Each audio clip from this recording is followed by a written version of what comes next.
Bom dia, meus irmãos. A paz de Cristo Jesus esteja com todos, né? Estou aqui mais uma vez para apresentar para vocês esse estudo maravilhoso, que é o estudo Ouvindo a Voz de Deus. E nesse estudo, eu queria estudar com vocês sobre os sinais da volta de Cristo. Nós sabemos que ultimamente nós estamos vendo muitos sinais, né? Muitas pessoas aparecendo em vários lugares, como em Israel, né? Dizendo que é o próprio Cristo, né? E a Bíblia diz que se essas pessoas não tiverem firmada na verdade, elas serão enganadas, né? Porque somente a verdade, elas podem nos libertar dos enganos de Satanás. O nosso estudo hoje será sobre os sinais da volta de Cristo. Santo Deus, Deus eterno, obrigado, Deus maravilhoso, por tudo, pela vida, pela saúde e pelas bênçãos que o Senhor tem derramado sobre nós. Mais uma vez, Pai, estamos aqui por esse estudo maravilhoso da Tua Palavra, que é sobre os sinais da volta de Jesus. Que o Senhor possa nos guiar nesse estudo e que tudo que for feito aqui, ó Pai, for falado, seja para a Tua honra e para a Tua glória, para a exaltação do Teu grandioso nome, ó Senhor Jesus. Nos capacite, nos guie e abençoe para que esse estudo, ó Pai, elas possam nos levar as pessoas de encontro com a verdade, que é a Tua Palavra, e seguir esse caminho. Obrigado por tudo, te agradeço em nome de Jesus. Amém, ó Pai. Estando com os discípulos nos Montes das Oliveiras, Jesus ouviu deles as seguintes perguntas: que sinal haverá da tua vinda e da consumação do século? Mateus 24, 3. O mestre, então, enumerou vários sinais indicadores do seu retorno à terra. Alguns desses sinais apresentados tiveram cumprimento inicialmente em Jerusalém e serviram como maquete ilustrativa dos acontecimentos do tempo do fim. Outros sinais, porém, estão se cumprindo agora em nossos dias. Quais são eles, né? E que sinais seriam vistos no mundo social antes da volta de Jesus? Mateus 24, 6, versículos 7 e 10. Mateus 24, versículos 6, 7 e 10. E certamente ouvireis falar de guerras e rumores de guerras. Vedes, não vos assusteis, porque é necessário assim acontecer. Mas ainda não é o fim, porquanto se levantará nação contra nação e reino contra reino, e haverá fomes e terremotos em vários lugares. Verso 10. Nesse tempo, muitos hão de se escandalizar, trair e odiar uns aos outros, né? Como nós vimos, né? Um dos sinais que antecede a volta de Jesus que fala aqui, né? É guerras, né? Rumores de guerras, né? E haverá fomes e terremotos em vários lugares. Nós já vimos esse cumprimento acontecendo em vários países, né? Onde muitas pessoas tiveram suas casas derribadas e muitos perderam as vidas, né? E vamos ver 2 Timóteo 3, de 1 a 4. Sabe, porém, isto: nos últimos dias sobrevirão tempos difíceis, pois os homens serão egoístas, avarentos, jactanciosos, arrogantes, blasfemadores, desobedientes aos pais, ingratos, irreverentes, desafeiçoados, implacáveis, caluniadores, sem domínio de si, cruéis, inimigos do bem, traidores, atrevidos e fatuados, mais amigos dos prazeres do que amigos de Deus, né? Isso se cumpre muito bem em nossos dias, né? As pessoas, elas estão mais amigas dos prazeres do que amigas de Deus, né?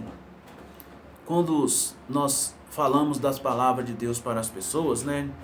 Elas fecham o ouvido, né? Elas escutam, mas não dá espaço para entrar em seus corações, né? E que fala que os homens, né, eles serão atrevidos, né, desafeiçoados, né, mais amigos do prazeres do que amigos de Deus, né? Aí nós vemos, né, essas coisas se cumprindo, né, também, né? E as predições referentes a pestes, fomes e terremotos devem aplicar-se primeiramente ao período de Cristo. Entretanto, Jesus advertiu os primeiros cristãos que essas coisas eram apenas o princípio de dores, e não um sinal de que o mundo se acabaria imediatamente. Esses sinais têm se cumprido ao longo da história, mas ocorrerão com maior intensidade e rapidez antes da volta de Jesus. E que três grandes sinais no mundo natural indicam a proximidade da volta de Jesus? Mateus 24, versículos 7 e 9.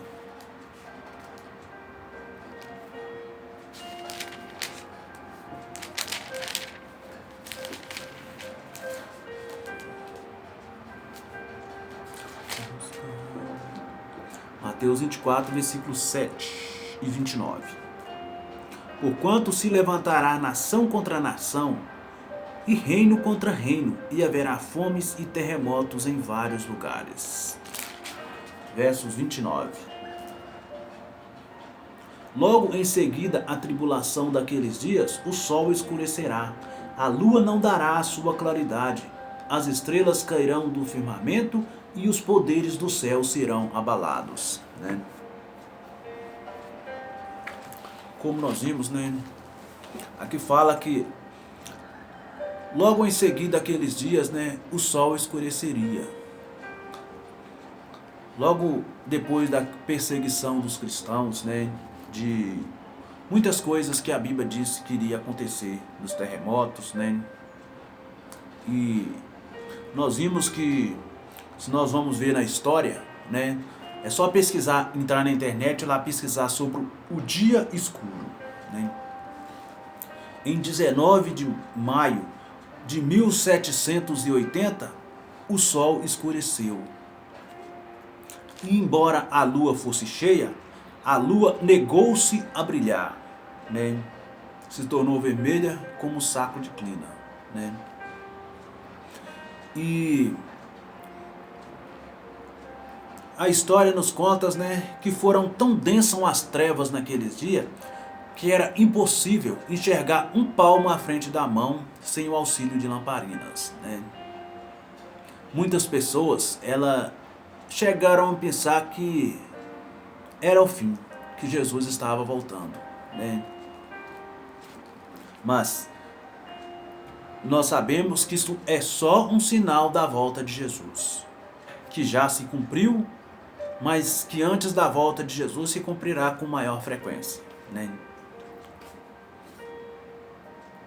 E ela fala também que as estrelas cairão do seu firmamento, né? E nós vimos uma deslumbrante queda de estrelas cadentes ou meteoros, né, em 13/11 de 1833. Portanto, os sinais que destroem pessoas, fauna e flora indicam que Satanás está agindo apressadamente, né?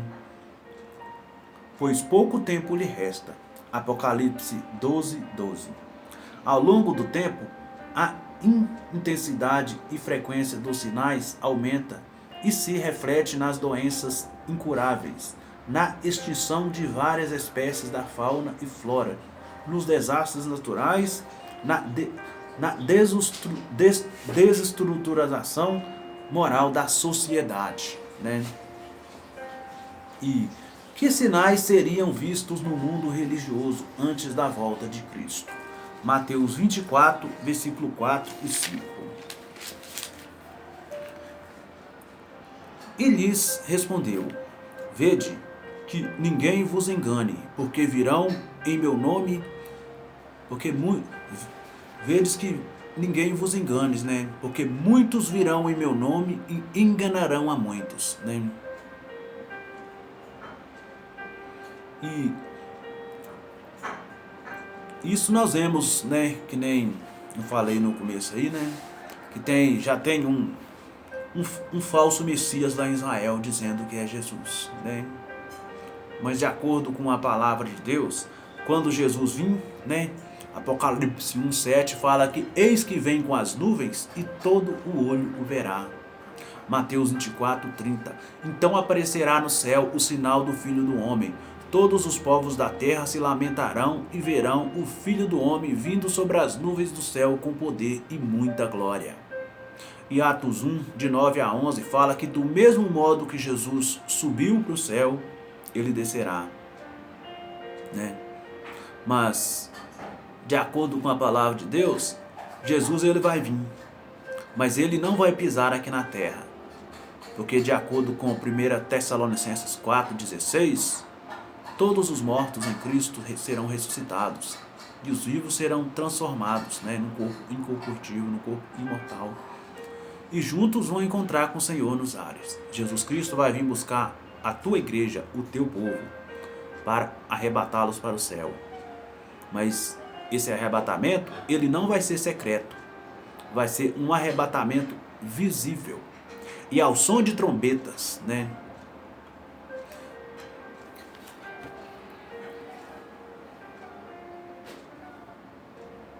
E Mateus 24, 4 e 5, e lhes respondeu: Vede que ninguém vos engane, porque virão muitos em meu nome, dizendo, eu sou o Cristo, e enganarão a muitos. Como nós vimos, muitos serão enganados, né? Por não estarem firmados na palavra, né? E haverá falsos cristos e falsos profetas, como nós vimos, né? O engano será baseado em sinais e prodígios. A iniquidade será multiplicada, né?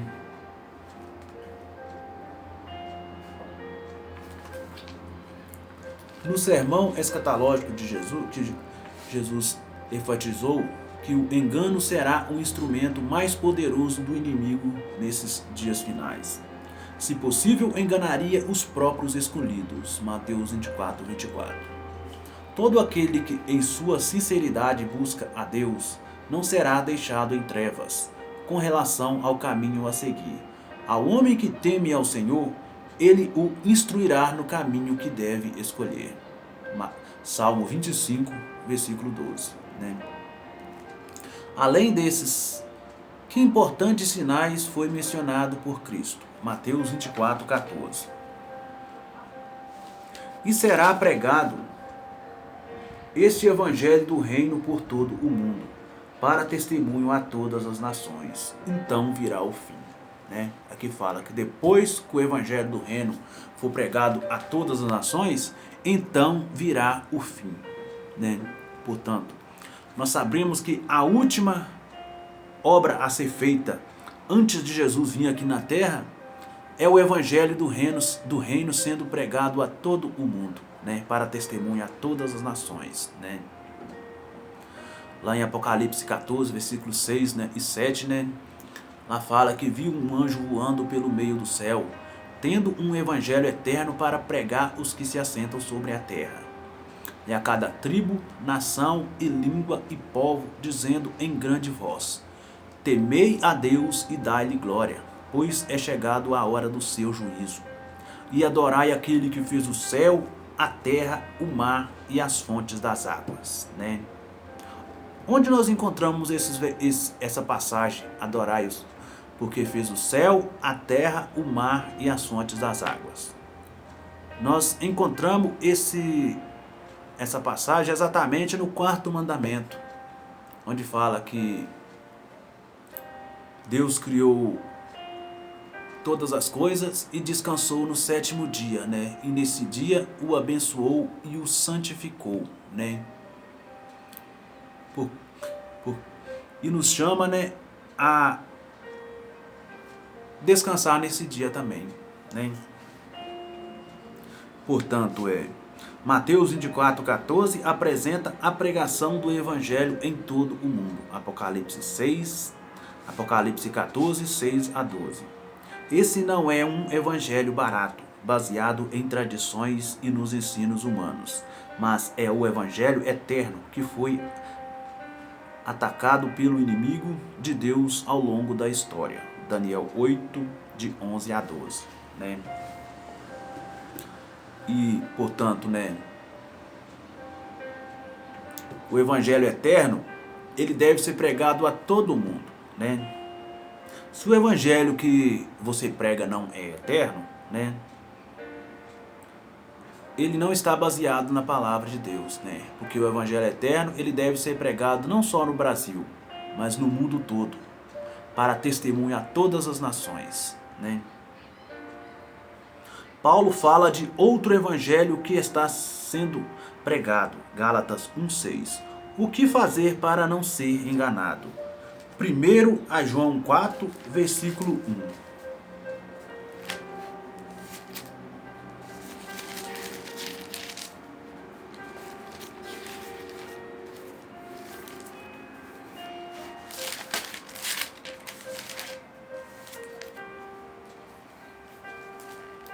Amados, não deis créditos a qualquer espírito, antes provai os espíritos se procedem de Deus, porque muitos falsos profetas têm saído pelo mundo afora.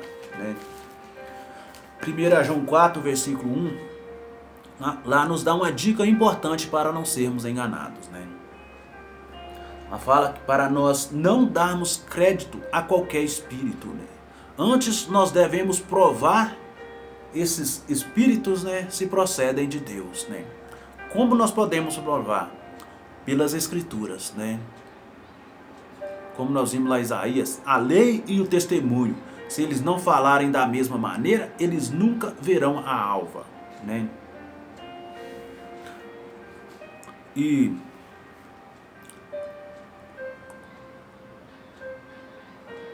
todo cristão tem a responsabilidade de comparar o ensino religioso popular com as escrituras.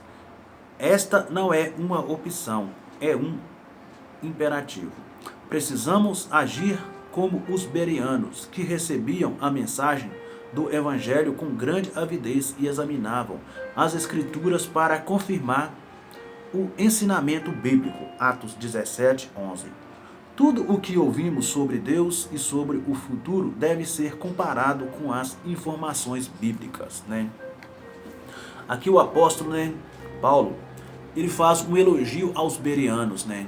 Porque tudo o que eles ouviam sobre a pregação, eles iam na palavra de Deus e examinavam para ver se tudo estava correto, tudo estava batendo, estava de acordo, né? E isso deve ser um incentivo para nós também. Não acreditar no que os líderes religiosos dizem, não no que o Papa diz, não no que o padre diz, não no que o pastor diz. Mas abrir a Bíblia, que é a palavra de Deus, e examinar. Porque o Espírito Santo, ele vai nos guiando em toda a verdade. E Deus não deixará em trevas aquele que sinceramente procura a orientação divina, né? E por que Deus manda provar os ensinos dos profetas? Mateus 24. Por que Deus manda provar os ensinos dos profetas? Mateus 7, versículo 15.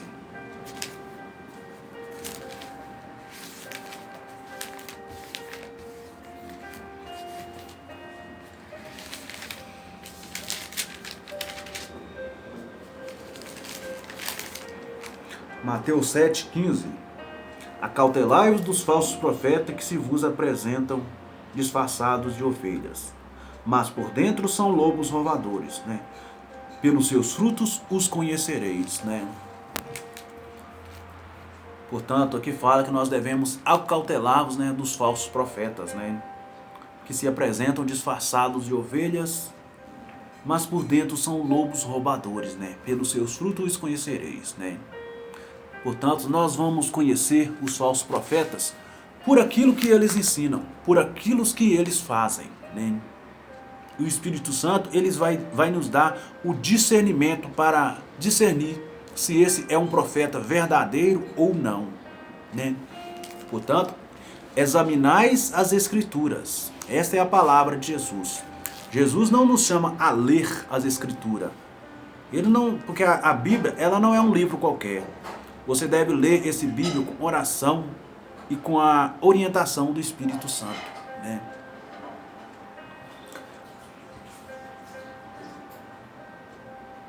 E 2 Pedro 3,16,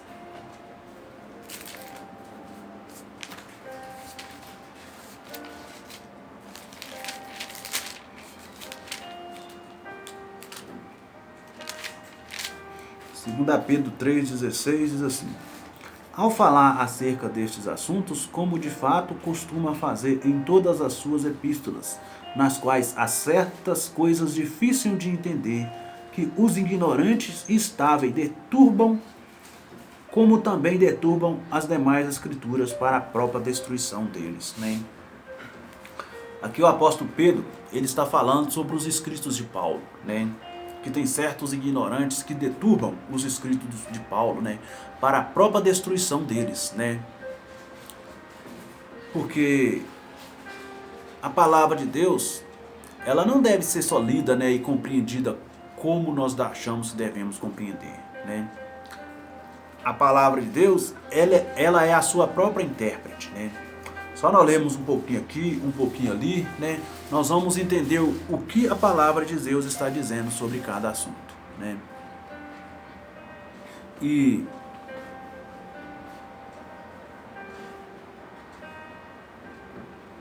para não sermos enganados diante de tantas religiões e denominações, a Bíblia nos orienta a confirmar se os ensinos provêm de Deus ou não. Ou seja, devemos comparar a doutrina bíblica com os ensinamentos que recebemos. Mateus 7, versículo 15, né? Nós devemos comparar, né? Como saber se uma doutrina é verdadeira ou não?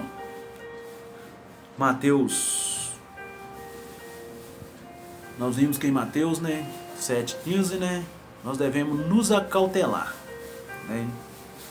E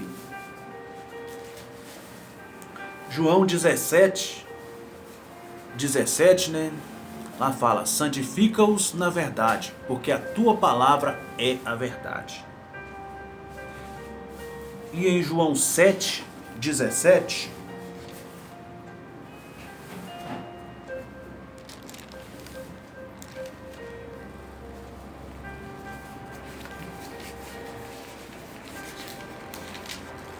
João 7,17, se alguém quiser fazer a vontade dele, conhecerá a respeito da doutrina, se ela é de Deus ou se eu falo de mim mesmo, né? Portanto, aquele que quer fazer a vontade de Deus, né, tem que conhecer a respeito da doutrina, se ela fala de Deus ou se eu estou falando de mim mesmo, né? E Isaías 28, versículo 10.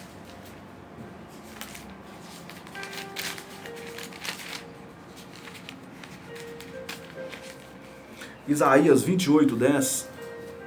Lá fala: porque é regra,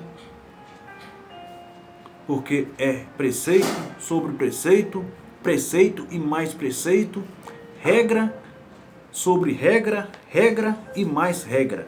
Um pouco aqui, um pouco ali, né? Portanto, aqui fala: é preceito sobre preceito, preceito e mais preceito, regra sobre regra, regra e mais regra, um pouquinho aqui, um pouquinho ali. Esse é o ensinamento das Escrituras para ensinar-nos nós a ler a Bíblia, né? É um pouquinho aqui, um pouquinho ali, sobre o mesmo assunto. Como Jesus examinava as Escrituras para mostrar os escribas e os fariseus, né? Ele examinava toda a Bíblia e mostrava a eles todas as passagens que a seu respeito estava escrito, né? Em Salmos, Isaías, Jeremias, né? E nos demais livros, né? E uma doutrina bíblica verdadeira é permanente e absoluta, ou seja, é válida para todas as épocas e se aplica a todas as culturas. Está baseada na totalidade das Escrituras, isto é, toda a Bíblia deve ser examinada. Tanto o Antigo como o Novo Testamento devem ser estudados no contexto bíblico, né? E se os sinais estão se cumprindo, por que Jesus ainda não voltou? 2 Pedro 3, versículo 9. Em 2 Pedro 3, versículo 9, ele fala: não tarda o Senhor a sua promessa, como alguns a julgam demorada. Pelo contrário, ele é longânimo para conosco, não querendo que nenhum pereça, senão que todos cheguem ao arrependimento. Né? A passagem aqui ela é clara, né? Falando porque Jesus ainda não voltou. Né? Aqui fala que ele não quer que nenhum pereça, senão que todos cheguem ao arrependimento, ao conhecimento da verdade e seja salvo. Né? Já pensou se Jesus tivesse voltado há uns 4 anos atrás? Talvez eu não teria conhecido a verdade. Né? Talvez muitos irmãos aí, né, não teriam conhecido a verdade e se afastado do erro. Né? Jesus, ele sabe de todas as coisas. E ele sabe das pessoas que ainda vão o aceitar, que vão afastar dos erros, afastar das coisas desse mundo e entregar a vida a Deus. Né?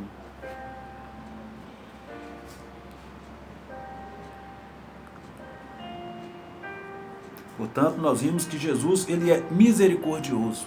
Né? E ele não quer que ninguém pereça. Deus aparentemente demora, porque tem um propósito: salvar o máximo de pessoas possível. Ele quer que todos tenhamos a chance de arrependimento e que todos alcancemos a vida eterna. Enquanto aguardamos, devemos ser ativos na pregação do Evangelho. E será este Evangelho pregado a todo o mundo, né, para testemunho a todas as nações. Então virá o fim. Mateus 24, 14, Apocalipse 14, versículos 6 e 12. Né? Nós sabemos que Deus, ele podia ter confiado a pregação dos evangelhos para os anjos. Né? Deus não precisa de nós, mas ele preferiu nos usar na pregação do evangelho, a participar, né, da salvação da humanidade. Né? Porque os anjos, né, que estão no céu, eles não caíram. Fomos nós que caímos. Né? Somos nós que pecamos a todos os tempos, porque somos pecadores e carecemos da glória de Deus. Né? Romanos 3, versículo 23, lá fala: porque todos pecaram e carecem da glória de Deus. Que atitude devemos ter no tempo do fim? Lucas 21, versículo 28 e 34.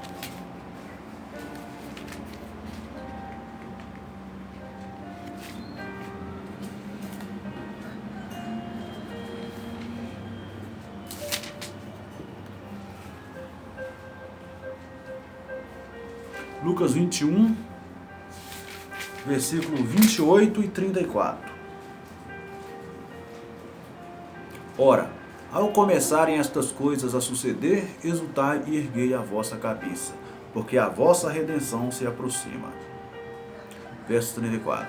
Acautelai-vos por vós mesmos, para que nunca vos suceda que o vosso coração fique sobrecarregado com as consequências da orgia, da embriaguez e das preocupações deste mundo. E para que aquele dia não venha sobre vós repetidamente como um laço. Né? Que nos chama, né, a nos acautelar para que esse dia ele não nos pega de surpresa, né, como um ladrão. Né? Nos afastar das orgias, da embriaguez, né, e das preocupações desse mundo. Né? E para que esse dia ele não nos pegue como um laço. Né? E Mateus 6, 33...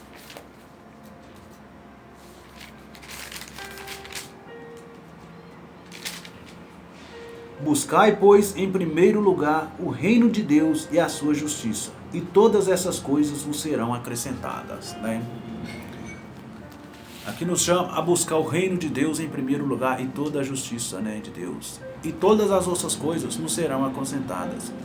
Nos chama a não ficar ansiosos pelas coisas desse mundo, né? Porque tudo que há no mundo é concupiscência da carne, né? E todas essas coisas perecerão, juntamente com esse mundo, né? E quem amar as coisas desse mundo, perecerão junto com as coisas desse mundo, né? Porque devemos amar a Deus acima de qualquer coisa, né? E buscar em primeiro lugar o reino de Deus e a sua justiça. Vários versos das Escrituras indicam que o dia da volta de Jesus será como um ladrão. Mateus 24, 43, Lucas 12, 39, 1 Tessalonicenses 5, 2, 2 Pedro 3, 10, Apocalipse 3, versículo 3 e 16, 15. O apóstolo escreveu: mas vós, irmãos, já não estáis em trevas, para que aquele dia vos surpreenda como um ladrão. 1 Tessalonicenses 5, versículo 4. Você já aceitou Cristo como Senhor e Salvador de sua vida? Se sim, então está sobre a graça de Deus. Se seus pecados foram perdoados e esquecidos, você pode olhar para o amanhã com confiança. Se não aceitou ainda, o que acha de fazê-lo agora, né? Se ainda você não o aceitou Jesus como seu único Senhor e Salvador, por que não aceitar agora, né? Por que não aceitar de graça essa maravilhosa graça da salvação que é apresentada em Cristo Jesus, né? Porque Jesus, Ele é o caminho, a verdade e a vida, né? Somente Jesus você vai te dar força, né, para seguir em frente. Que esse possa ser o seu desejo. Se esse é o seu desejo, quero orar por você. Santo Deus, obrigado por esse estudo maravilhoso, Senhor. Que esse estudo possa estar alcançando mente e corações. Nos capacite sempre e nos dê força e nos iluminação, Senhor. Eu te peço e te agradeço em nome de Jesus. Amém, Pai.